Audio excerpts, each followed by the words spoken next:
discussion. So, thanks for the applause. So, we want to talk about, before we get started, there's actually a hashtag, and I'm not seeing it right now, for this particular panel, so you guys can send in your questions. So it's hashtag mobile and hashtag expand SF. Please include these two hashtags in your questions for the Q&A. So, design. You both launched products recently, and Sprint has been heavily involved working with both Samsung and HTC over the years on some cool products. And you guys have kind of created your own franchise with the Evo franchise, which kind of customizes some of the designs of the manufacturer. So I want to talk to you guys about maybe having you discuss, where things are in terms of design nowadays and where we're going to go with that. So maybe start with you, Scott. Obviously, you just launched an HTC One. You brought one. I have one in my pocket too. I did bring an HTC So One. we're twins. That's right. I'd have a Galaxy S4 in my pocket too, if it was out and available for us to review. But I think you brought one, right? I brought one for you. Of course, good. See, there we go. The cycle is complete. I have everything now. Okay, I'm off. Sorry. Anyway, so let's talk about where do you think design is at today, and then we'll get you guys involved in the conversation. Well, I don't think there's been a huge shift in design over the years. I think, at least for us at HTC, we're still designing products that we ourselves want.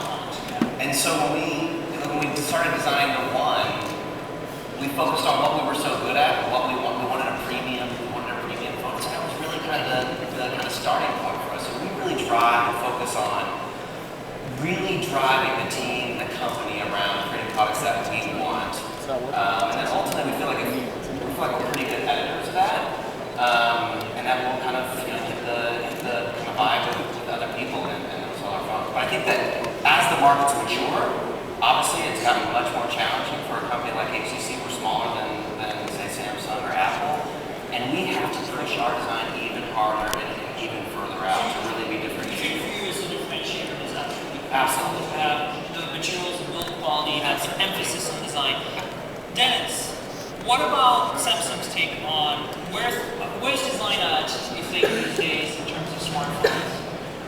So I think it's common to see all the beautiful devices that are around us, and actually the global design standard has been raised. When you think about it, now it's incremental, where we're trying to improve something by making it lighter, making it feel a little more solid, making it feel great, the screen brighter, more beautiful. But where Samsung is it's less about that, and it's actually going down to affecting experience and what it means to enrich somebody's life. So it is less about how the hardware engages you in your life in that particular way, and more about actually building a much more meaningful relationship with technology and finding a way, as these devices become smarter, begin to sense where you are contextually, they can actually help you a lot more. So I think we've started to move to where hardware and software can come together and bring a new type of enriching experience. So it's known that design will improve and devices will actually get better over time, but it's actually getting to that. Like, how do you create a soul for a product and enrich that experience? So Ryan, from your perspective as working for a carrier, working on a product for a carrier, how do you see this? I mean, we've been strongly advocating that we're not in a day and age where the manufacturer should kind of drive the design and the marketing and the branding. I mean, I'm a strong believer in the operator should focus on the network and the quality and the customer service and all that. But I think that you guys, Sprint, have actually shown that it's possible to create your own brand, with the Evo brand. Where do you see smartphone and phone design right now? Yeah, so with the Evo brand, I think that was a good example where there was a strong collaboration between the carrier and the manufacturer at that point. HTC brought a beautiful design to the table, and I think one of the reasons why that worked so well is it was very practical, had a lot of utility to it, and it wasn't too far out there, but it was striking. And in some cases, it was viewed as polarizing to the marketplace. So it was a bet, right? 4.3-inch screen at that time was kind of unheard of.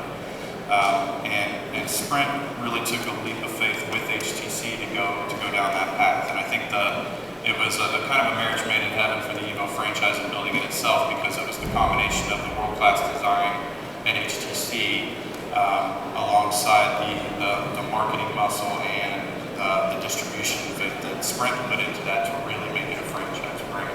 And it worked, and sometimes it does and sometimes it doesn't. I think now design is becoming even more of a challenge, but probably even more important, because as you see the industry start to plateau on specifications, right? There's only so many quad-core processors you can put into a device. Everything's moving to an HD screen, 12 to 15 megapixel camera, all of the premium features that you get from a componentry standpoint. How do you differentiate beyond that? And I think to what Dennis said, it really does go to how do you design the experience to work with managing your world around you. How do you make a product that's still striking and beautiful? Because let's face it, this is the #1 accessory that we all carry, and it does need to look like a piece of jewelry if that's what you're in the market for. And how do you have that phone? How do you design that phone so even though inside it's very similar to some of the others, it is striking, it is polarizing, and when you're holding it and your friend sees you carrying it, they want to grab it out of your hand and take one down. So, this goes with what Scott was saying. I mean, you guys, going forward, I guess the big deal is to find a way to differentiate, and you've chosen to do that with hardware and software as well, actually.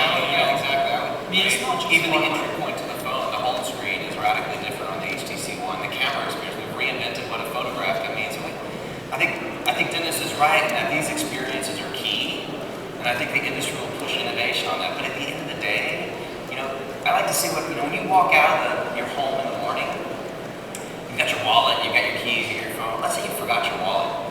You might be like, oh, I'll be fine without that. If you forgot your phone, you're going back in. Oh, totally. You're going back in. And so it really becomes a thing that's with you all the time. You're pulling it out, you're sharing a video with somebody, and people look at it and they want to know, like, oh, what's that cool thing you're showing me? And so it really is something even more than your wallet and your keys, that you're actually interacting with other people all the time. So the hardware is incredibly important in terms of striking that kind of connection with people. Yeah. But I think the long-lasting experiences, can we enrich those experiences so that it's drawing people in, and then it's a rewarding experience with the phone. Yeah, I think for me the thing that strikes a chord is in terms of industrial design is I know that most of the time I'm going to be iterating with the software and this window, and I want to talk about this with you guys about the how we've lost the form factor to the slate in a way. But before we go there, it's because it's a slate and because it's nondescript, because most of the time when you turn it on, it becomes a window into whatever you're doing, whatever app. Because of that, when it's off, I want an incredible look and feel in my hands.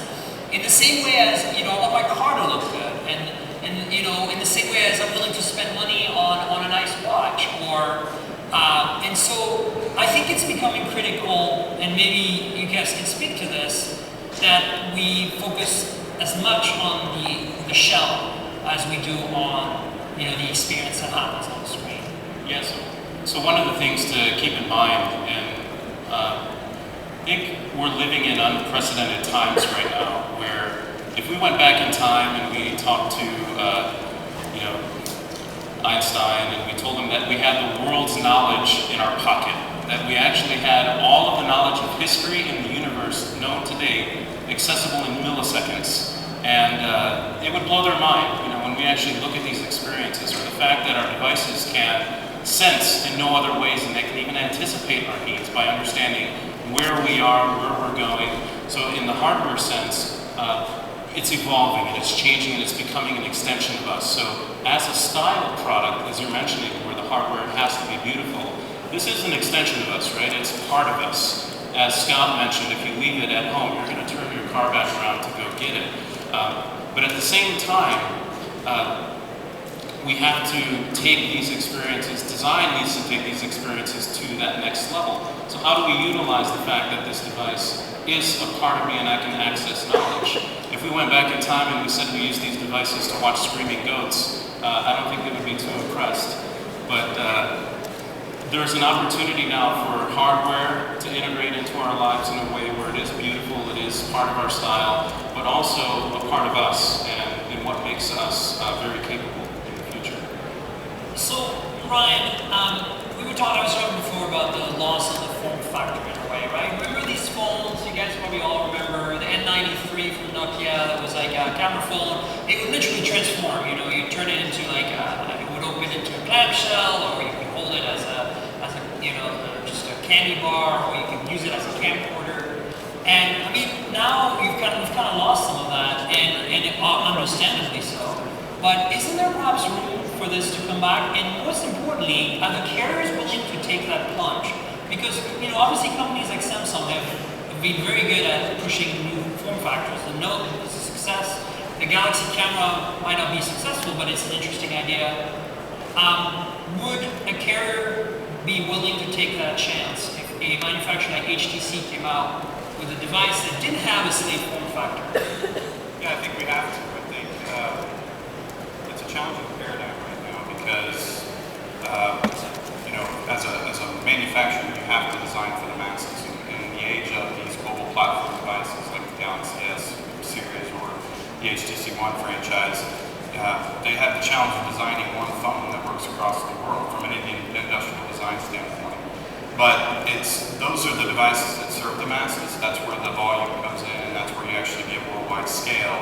I think, though, as a carrier and manufacturer, as a partnership, you have to take those ventures into new technologies, into new designs, and into some of the non-traditional forms, because those are the products that, even if they don't need the massive amounts of volume up front, they change our industry, right? Those are the ones that drive the industry to a new place. The venture into large-scale products wouldn't have happened if a few players like Sprint, HTC, and others hadn't jumped out ahead and actually put a product out there that made the customer know, hey, 4+ inch screen, it works, I can carry it, it's got utility, etc. So taking that next step to say, can we create something that we wear instead of carry? Can we create something that we can use without any hands at all, potentially? And some of those other things, integrating product into, and the mobile radios into the world around you so that you can control that. We need to always be looking to push the envelope on that because that's what creates the market. But I think if you think about the form factor, a lot of what happened is the screens got bigger, the ability to kind of do crazy things got more difficult. And so we're kind of one technology breakthrough away from entering a new era. Maybe it's a flexible screen technology, or maybe it's making a breakthrough on that where you kind of get the battery smaller or the screen flexible and the glasses. There's one breakthrough away for actually entering a whole new era there. Right, and I agree, and I think that at that point though it gets even more personal, right? I mean, if you're computing, your mobile computing experience, I don't think of it as phones anymore, really. For me, the reason I got into phones is because they were computers, or becoming computers, convergence devices. As your glass is super personal, your watch is super personal, your phone is too, but I think that, there's perhaps room for more intricate materials being used in these as they become more personal. Mostly because people want something unique, right? I mean, we can all buy the same phone or the same car, but some people will spend the extra money and buy something really nice. We're not really seeing that yet in the phone world.